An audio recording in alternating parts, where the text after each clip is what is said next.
అదే RTV app వార్తల్ని క్షణాల్లో చదివే అవకాశం ఉంటుంది. ఒక న్యూస్ పేపర్, ఒక టెలివిజన్ ఛానల్ మీ చేతుల్లో ఎప్పుడు వేరేలాగా ఉండేటువంటి కాబట్టి అట్లాంటి కుటుంబం నుంచి ఆయన వారసత్వం పుచ్చుకున్నాం కాబట్టి అట్లాంటి నిర్ణయాలు ఏమి తీసుకో.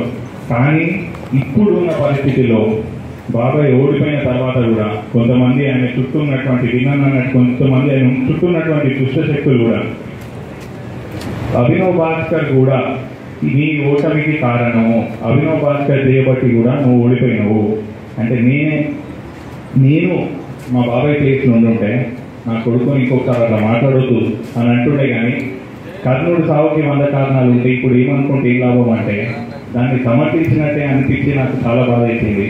అంటే ఇంత చేసినాక కూడా ఆ అపనింద వద్దు అనుకునే అంత పరకాల టికెట్ వద్దు అనుకున్నాను. కానీ ఆ అపనింద అయినా కానీ నా పైన రుద్దిండు, రుద్దితే దాన్ని వ్యతిరేకించాల్సింది పోయి సమర్థిస్తుంది. కాబట్టి ఇక నాకు ఇక్కడ ఎటువంటి విలువ లేదు అని నాకు అనిపించి ఒక బాధతోటి మనసు ఇట్లా నిజంగా కూడా బాధతోటి ఒక నిర్ణయం తీసుకోబోతున్నాను కొద్ది రోజుల్లోనే.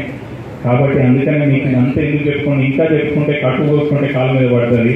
నేను కూడా ఇంకా చెప్పుకొని మిమ్మల్ని కూడా ఇవన్నీ చెప్పి మీకు కూడా బాధ కలిగించాలనుకోలేదు. కాబట్టి మీ అందరికీ కూడా తెలుసు, నేను నాతో ఉన్న వాళ్ళకి తెలుసు, మా వడ్డేపల్లి ముదిరా సంఘానికి కాపు మిత్రులందరికీ కూడా తెలుసు నేను ఎంత కష్టపడి నేను జ్యోతిబాస్ నగర్ పెద్దమగడ్డ వాస్తవ్యులకి తెలుసు నేను బాబాయ్ ఎలక్షన్ కోసం ఎంత కష్టపడ్డాను.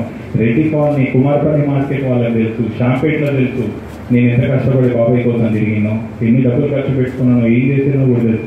కానీ ఆ గుర్తింపు లేని చోట, ఆ అపనిందలు మోపే చోట నాకు ఉండాలని లేక నాకు మనసిరిగి నేను నిర్ణయం తీసుకోబోతున్నాను. కాబట్టి దయచేసి ఏకీభవించకపోయినా ఆశీర్వదించాలని కోరుకుంటున్నాను.